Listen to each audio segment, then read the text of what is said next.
Well, it's been a hot minute since I became 40, but I remember it well. But when I think about these fantastic, favorite franchises made famous in the 80s turning 40 this year, all I'm reminded is I'm still older. But that's the way it should be, because I remember them well too, just like the rest of the world does. Why on earth would they continue to live on today, make regular pop-up appearances, or be prepared for a complete new reboot? It's because they have longevity, because they're relevant, and because fans like you and I have kept them popular since their inception 40 years ago. A lot of things turned 40 this year, but these are the things that matter. The stuff that's going to continue long after we're gone. I'm Victor, and straight out of the Gen Experience, a 40th anniversary celebration of some of your favorite franchises of the 1980s. 4 fantastic brands that didn't end after their initial release in 1985. These perpetual pop culture properties pop up periodically and perpetuate the pleasure we participated in during the perfect point of our prepubescence. Let's relive and reminisce together. Oh, and if there's any Thunder Kittens watching today's show, you might want to stay tuned for a very special message from Lion-O at the end. Are you ready? It's no illusion, it's loyal subjects' ultimate weapon. M.A.S.K is back after 40 years, in toy form and on toy shelves. It no longer surprises me that all the stuff we loved 40 plus years ago comes back again and again, or just never leaves. The best stuff came out in our era, and the proof is that it keeps showing up and we keep talking about it. Stuff like Mobile Armored Strike Command. M.A.S.K has always had a loyal following. That's why the loyal subject upcoming release of the original toys, as close to their original from the initial 1985 product, is so special. Unlike so many intellectual properties born today, M.A.S.K and the others celebrating their 40th will most likely never be forgotten. They pop up when we least expect it, getting random love in new or surprising toy form, making appearances in media or art, and are constantly sought after in their original form, or they're cheered on in a long overdue return. Kenner's M.A.S.K was a mashup of the best of the 80s, a toy line of vehicles that are not what they seem, with alternate modes and action features, but with action figures as well. Small but articulate, figures of characters with soap star names like Hondo McClane, Alex Sector, Ace Riker, Dusty Hayes, and Vanessa Warfield. Not to mention the dazzling abilities via their cool accessory, the M.A.S.K. Well, more like helmets really, but that just doesn't have the same ring to it. The characters could whip, dart, lift, hop, shrink, and penetrate, all with these superpowered masks that worked double to keep their identities secret. That is, until the second season.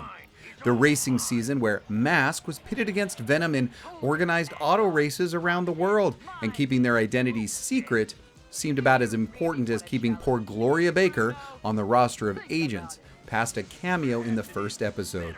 Shafted. Well, I'll see you soon at M.A.S.K headquarters, Gloria. Speaking of shafted, Kenner ended M.A.S.K only to bring on Vortech a few years later. Basically M.A.S.K for the 1990s. A rebrand? Why? Why? M.A.S.K could have just continued to evolve like G.I. Joe and retained its magic for even longer. But that's not how Kenner played it, and now, Vortech who? We've heard it time and again. M.A.S.K was G.I. Joe meets Transformers when it debuted in 1985, accompanied by some kick-ass live TV commercials. Do you remember those? Kenner jumped on this brand. They had to. Return of the Jedi had come out in 1983, and the droids and Ewok toy lines weren't exactly a gangbuster follow-up.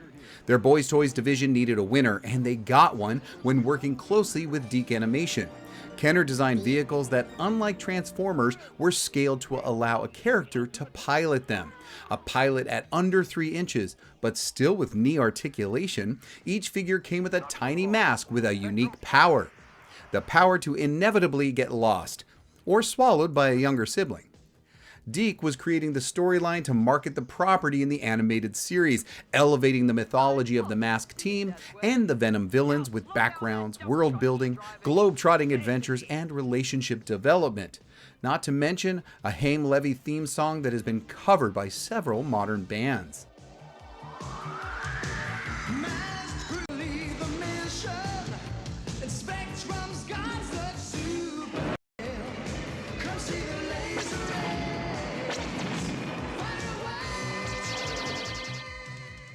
Expect to see the familiar faces of Matt Tracker and Bruce Sato with Rhino and Thunderhawk against Miles Mayhem and his Switchblade when the new M.A.S.K toys hit shelves. There are a lot of characters and vehicles to get through, so it's up to us to make it a success so loyal subjects can keep them coming. M.A.S.K may not get the same visibility as some of their earlier contemporaries, but it has almost the same name recognition as the all-powerful Masters of the Universe, Transformers, and G.I. Joe. Not unlike Showtime Synergy. Jem has fared about as well as M.A.S.K over the last 40 years, but she does have a bit more immediate name recognition, perhaps because some people think this instead of this when they hear M.A.S.K. But there's only one Jem. Now this one's the oldest toy story in corporate America. Toy company wants to take a bite out of another company's bread and butter. The target company uses some espionage and counterintelligence to strike first and beat the up-and-comer to market. When Mattel's Barbie beat Hasbro's Jem to the toy shelf with Barbie and the Rockers, heads probably rolled at Hasbro, but they pushed onward. They had something Barbie didn't, and never did: consistency, and an animated series marketing ploy. Hasbro couldn't beat Barbie out of the gate because they had to start from scratch. Mattel simply rummaged their old concepts, unused designs, a variety of head sculpts and body molds to assure the Rockers would debut first, and make Jem and the Holograms look like the big old posers when the figures were finally released in 1986, well after the cartoon's 1985 debut. Jem, however, was not a wannabe. She stood head and shoulders above Barbie, like an entire doll head, and dominated the girls' toys, even if only for a moment. A magic moment in time where Barbie had no direction under the guise of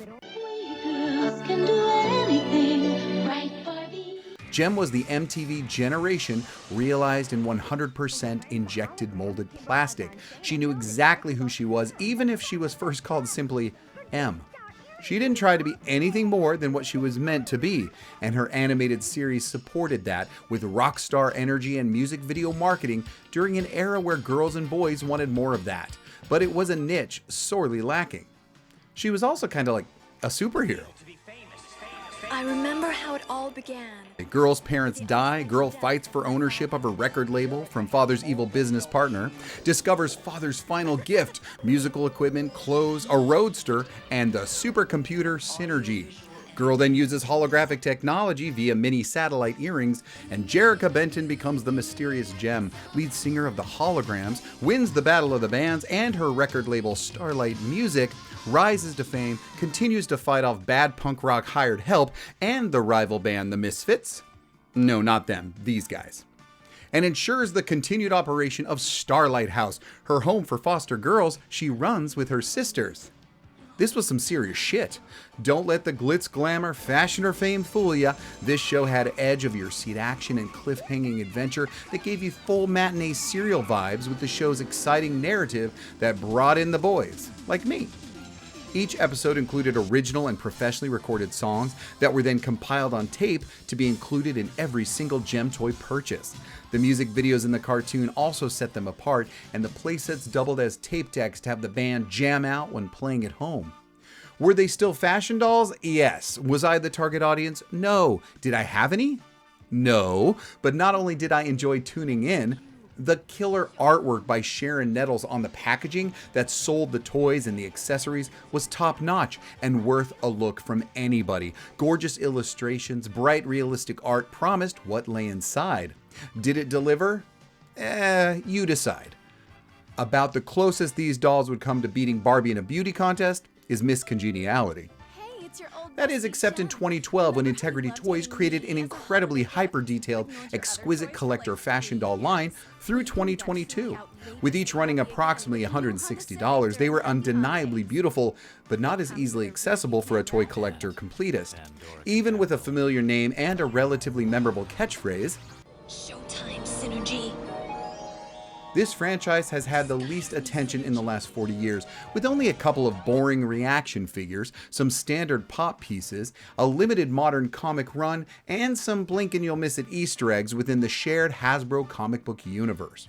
Yes, we are just ignoring the 2015 live-action outrage, but that movie is nothing but a B-side when it comes to the 2025 Gem Doll release that debuted at Walmart this year. Its success brings us hope that the rest of the line will get the same representation. This toy is a perfect 40th anniversary to Gem, and at $25 a pop, to her fans too. Now I just can't wait for the 40th anniversary vinyl album. You heard me, it's coming. Cats are the croutons on the salad of life. A cat is an angel that poops in a box. Thundercats! Those hoes were on the scene in 1985 with both their animated series and their toy line for maximum saturation.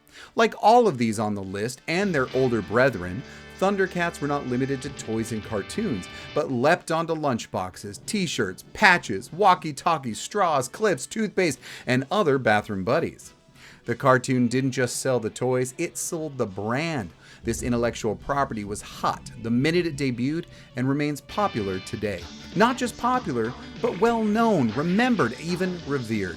Especially that theme song, which like M.A.S.K has been covered by everyone from the Rembrandts to geek music and is one of those humdingers that lives in your brain rent-free.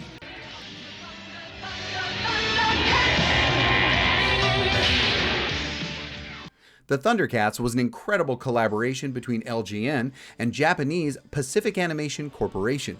The anime influence in the cartoon series made it stand out from its contemporaries and was obvious from the first episode, where the mutants effectively wipe out the rest of the armada traveling from the doomed planet of Thundera in the first 10 minutes, leaving only our intrepid main cast alone and naked to crash land on Third Earth.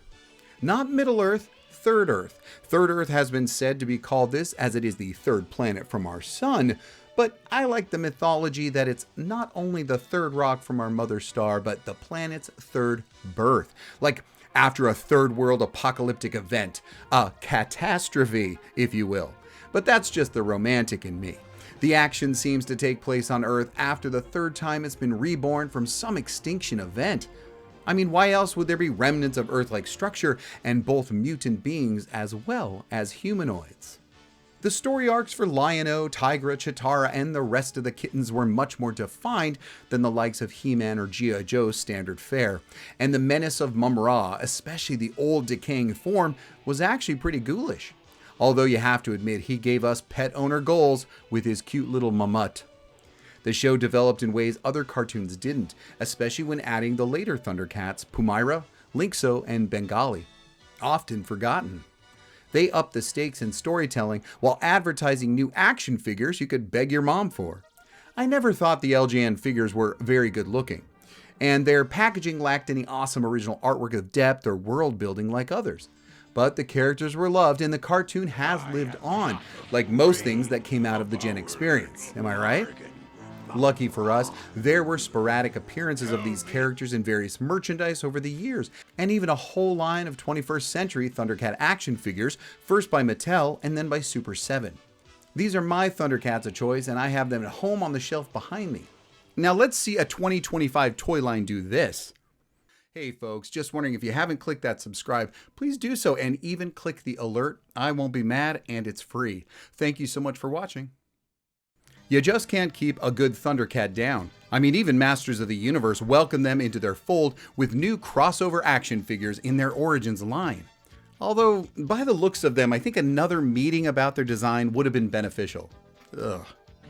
Now, Cartoon Network even took a chance with a 2011 reboot that lived up to its legacy with epic tones and continual story arcs and mature writing that developed the original in ways we had only hoped for. The future looked bright for Lion-O. And then there was Thundercats Roar by Cartoon Network, an abomination where the beloved property was made to look like Steven Universe or Adventure Time. Not my favorite shows, not by a long shot. I get you want younger generations to embrace it, but at the expense of the weight of the original? Thanks to all of you who fought to bury that one. Wish we could have done the same with the reboot of our last 40-year-old. Or is it 41? This girl probably will never tell. She-Ra, Princess of Power, was given the global stage when she debuted in 1985 as a weekday animated series. As a cartoon intended to market a toy line, it was a bit tardy. So don't everyone come after me. If you're even listening at this point in the video, I am very aware that She-Ra was already on toy shelves in the signature bright pink boxes by the end of 1984. So sure, you can argue that she's 41, but with her plastic plaything having very little fanfare at release, her coming out party is undoubtedly when bursting onto the scene through your television in 1985. The action figures had not enjoyed much success until the world knew exactly who she was and what she was doing, something that only those paying attention or those who read Masters of the Universe magazine might get wind of before her animated premiere. I loved my 12-issue-a-year Motu magazine. Did any of you have a subscription too? That cover art was next level perfection. But back to the subject at hand. Mattel broadcast a number of She-Ra toy commercials, but none hinted at her royal lineage. But curious youngsters who took a chance on purchasing She-Ra, Bow, or Glimmer on a whim might have been surprised to learn her whole sordid past from the pack-in mini-comic, The Story of She-Ra. It might be well known today, but Prince Adam, aka He-Man, being her twin brother, blew people's minds back in the day. I found other sister!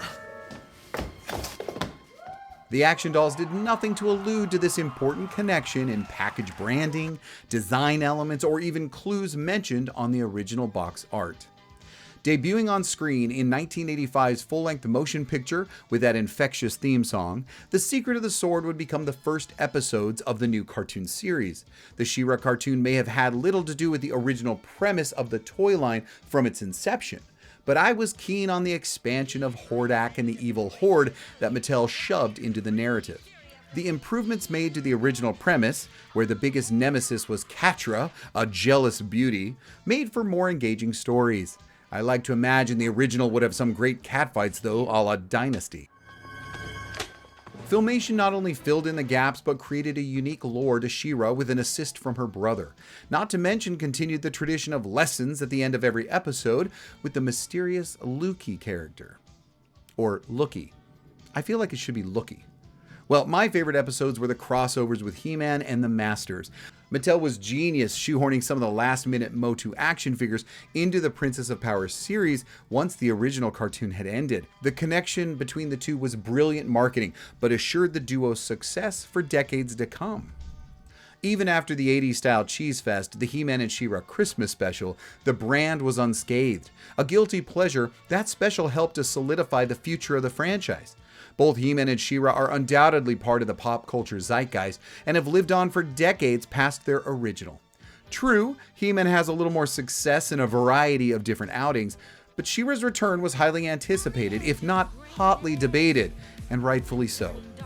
The Netflix She-Ra series divided fans not only with its bold design changes, but the story choices that not only nixed the twin brother completely, but connected to maybe a younger audience or an audience who really just wanted to relate more to the characters, like make them more their age, in story and plot lines involving things like the prom, instead of taking us far away into the galaxy on fantasy adventures far from our earthbound lives. Luckily, She-Ra didn't have permanent damage, as current incarnations and modern figures based on the original continue to pop up, assuring her future success along with her brother, the Masters, and the Great Rebellion. These four birthday boys and girls also continued the tradition of life lessons, or PSAs, at the end of each episode. They followed the footsteps of the greats, with teaching moments to end their show. Moments that should probably return today, as most kids I've seen could benefit from them. Never get in anything that could close up and trap you. Like an old trunk or an abandoned refrigerator. Now we know. Well, maybe not all of them. And I'm here, telling you this, don't kid around with drinking. It's against the law. Obey the code. Don't drink alcohol. Thanks for that important message, Snarf and Lion-O, even if you sound like killjoys. In the end, the most important part of this story is the legacy of certain franchises, toy lines, cartoons. Not just our favorites, but ones that stood the test of time. How can you tell? Because they continue to entertain us without even taking a break, or they make those regular appearances in new and exciting ways. And of course, if you become a cherished cosplay character, you know you've made it. You're the big time, and these four and more have successfully made their mark. If you didn't wish them happy birthday, please click the like and I'll be sure to give them the message. Oh, and clicking sub is a great way to give me an unbirthday present. I hope you enjoyed the show. If so, give me some love, and thank you for returning to the show. I look forward to having you here in another week, and until next time.